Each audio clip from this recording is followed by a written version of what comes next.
Bali, last month pa po kasi naghahanap po kami ng mga beehive owners po from both rural tapos urban areas po para po dun sa paper namin. Since yung paper nga po namin, parang microscopic study po siya. Hanapin lang po namin yung difference ng yung honey po na sa urban po lumaki, tapos yung honey din po na galing sa bees na sa rural naman po lumaki. Mga bulok, no?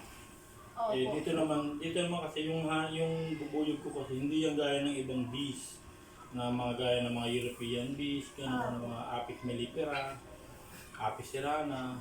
Sila pwedeng pakainin ng sugar. Okay. Sila hindi.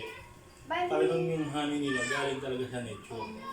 bali yun po. Tanong lang po ulit namin, anong type po ulit ng bees yung mga inaalagaan niyo po? Yung stingless bee. Bali, sila, yung scientific name niya, Tetragonula biroi.